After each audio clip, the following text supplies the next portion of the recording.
Hey, what's up you guys? My name is Amber, welcome to my channel, and today we're going to be discussing the book Bad Girls Don't Die, book 1 in the Bad Girls Don't Die series by Katie Alender.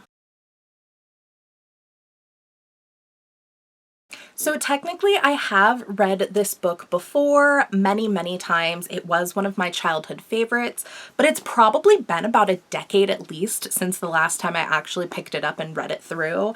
So while I am familiar with the story, it's been so long that I really only remember the main gist of what happens. So it was, you know, still like a new and interesting experience and almost like I was reading it for the first time. I'll be honest, I was definitely terrified to be reading one of my childhood favorites because I definitely did not want to like tarnish my memories of the book looking at it as an adult, because like obviously as an adult my reading tastes have changed drastically. So I was just like, please let this still hold up a little bit, and I am very pleasantly surprised to say that it did, but we will get into that a little bit more later.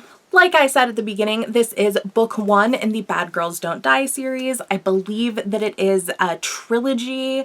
However, that was something that I wasn't aware of until I recently looked the book up to go and like update it in my Goodreads. I discovered that apparently there are a few other books in the series, which was very surprising because one, I had never heard of them before, had never seen them before. And the book definitely doesn't really read like it's the beginning of a series. Like this is definitely just 100% self-contained. You could read this entire book and never know that there was anything left to the story. So my thought is probably it was intended to be a one-off and it was either so popular or the characters was just still in the author's brain. So later she decided to continue it. But there's definitely nothing about this book that says that like there's more unfinished business or anything like that. It is 100% self-contained. So if you want to read it as a one-off, you can absolutely do that. Now, before we get too far into this review, I did want to mention a few trigger warnings that could apply to the book, including mentions of suicide and suicide attempts, mentions of self-harm, depictive imagery that is reminiscent of self-harm. It's not in the context of the book, but it's mistaken for being so, and ghost possession. So if any of these things are liable to be extremely bothersome or triggering to you, please have extreme discretion while reading the book or watching the rest of this review. The story follows 15-year-old Alexis as she tries to navigate her dysfunctional high school experience and family issues when increasingly unexplainable things start to happen at her house, on top of her sister's increasingly bizarre behavior. As the experiences get more unexplainable and negative, Alexis has to pair up with some unexpected friends and face reality. Her younger sister Casey is possessed, and it might already be too late to save her. So the book itself is definitely a bit more of a young adult read, and if it weren't for some of the more adult themes, it could even be mistaken for middle grade because of the writing style. Not in a bad way at all, like complimentary. It would definitely be very easy for a variety of ages to read. It was very simply written, but with enough sarcasm and wit that you really did get to see a bit of personality behind the writing style. And you can tell that Katie Alender is a bit of a talented writer, especially for this particular age group, as it does a really good job of capturing the voice and thoughts of a teenager without feeling patronizing in any way, which is definitely something that I see a lot in the genre. We get a lot of these authors who've just, it's been too long since they've been teenagers, so you can really tell that they're just a little bit too disconnected for it to be an incredibly genuine reading experience, whereas Alender really does a good job at capturing the thought processes and actions of a 15-year-old in a way that doesn't feel condescending or like they're talking down to the reader or about the characters. I found the book to be incredibly relatable, at least for my own personal early high school experience. Just the process of, you know, not really fitting in with the normal kids, so you associate more with the alternative kids, but you're not really alternative or like, you know, rebellious enough to fit in with the alternative crowd either, and just having the experience of never quite fitting in and feeling a little bit lost no matter where you try and find yourself and associate. That was something that was very reminiscent of my own early high school experience until I found a group of solid friends, and even then that kind of fell apart after high school. So, you know, definitely just having that in between is 100% relatable. I don't know how many other people relate to this, but it is quite funny that it is something that I ended up relating to a lot, because this was one of my favorite books before high school. So the fact that I had such a similar high school experience to the main characters of the book is kind of ironic to me. And the main character of the book, and it does become part of the crucial plot development, is that the main character, Alexis, is very into photography, and more specifically film photography.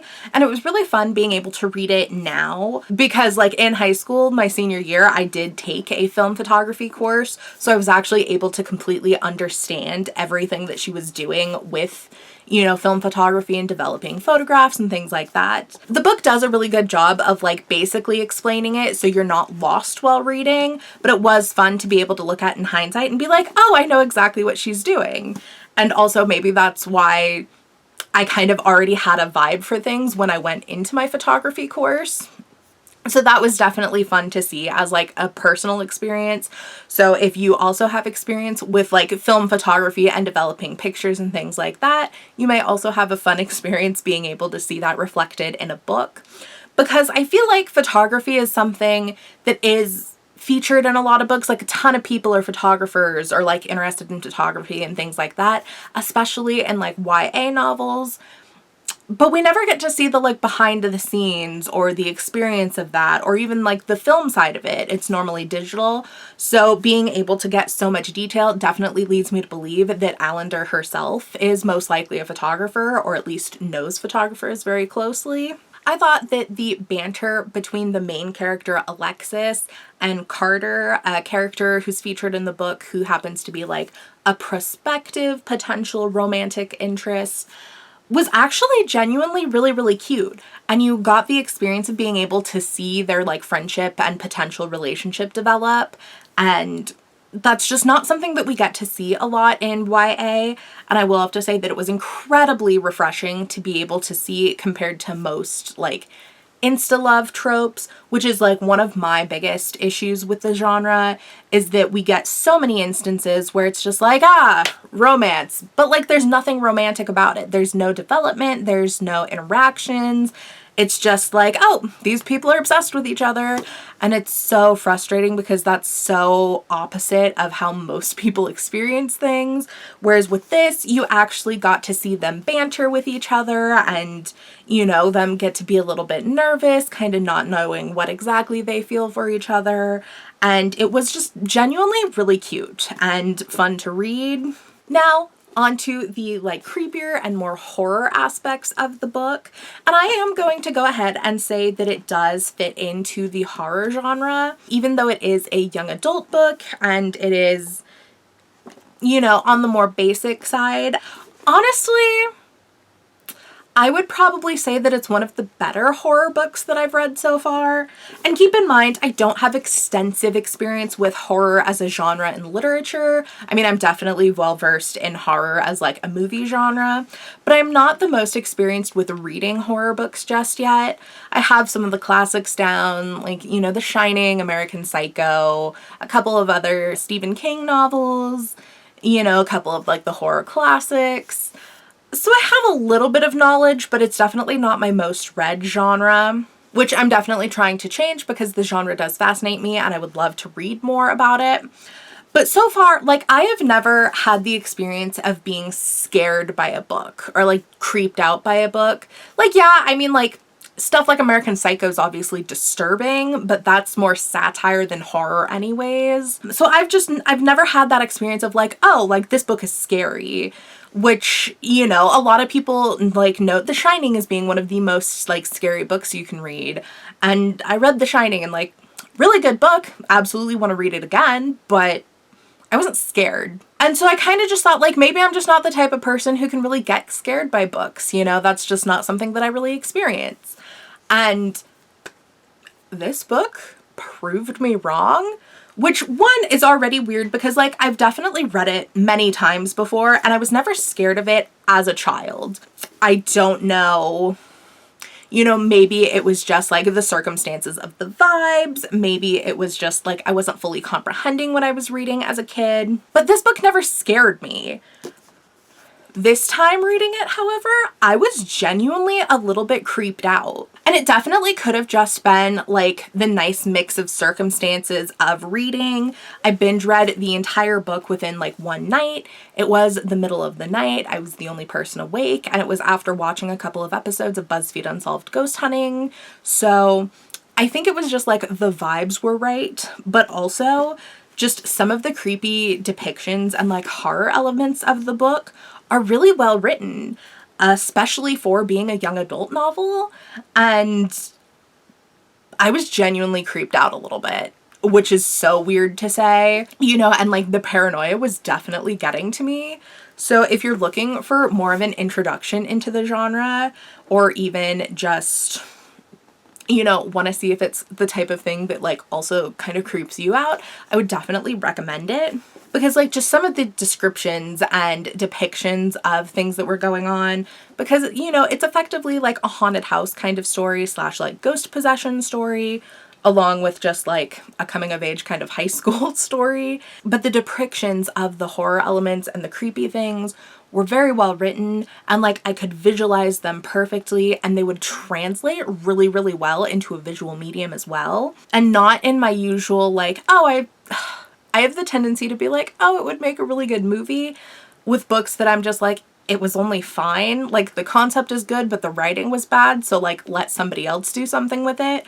Whereas this, I mean, I love the book itself, but I would also really love to see a movie adaptation of it, because with a visual medium, I just think that they could do that much more with it and be able to give you like those genuine jump scares and creepy elements with a visual medium. Like it would just be a perfect horror movie. I would so be willing to like watch the shit out of it. And I really, really wish that they would actually make a film adaptation of it, because I think it would have the potential of doing really, really well, especially with our like current modern resurgence of the popularity of the horror genre. And even with more kind of like kid-based horror with things like Scary Stories to Tell in the Dark and stuff like that, having more recent popularity as well. Like this would be perfect to adapt right now. So film producers, who are most certainly not watching my videos, but I'm speaking to anyways, get the fuck on it. Overall, I think that it was a really, really good book. It definitely still holds up to being just as enjoyable, if not even more enjoyable, reading it as an adult than it was reading as a child. You know, it was pretty well written, especially for the age genre. And aside from like a few of the plot points being a little bit convenient, the overall plot and, you know, different elements were planned very, very well and interconnected with each other very nicely, and it was a very, very satisfying read. So I would definitely recommend giving it a go. But anyways, thank you guys so much for watching. I had a blast hanging out with y'all. Peace.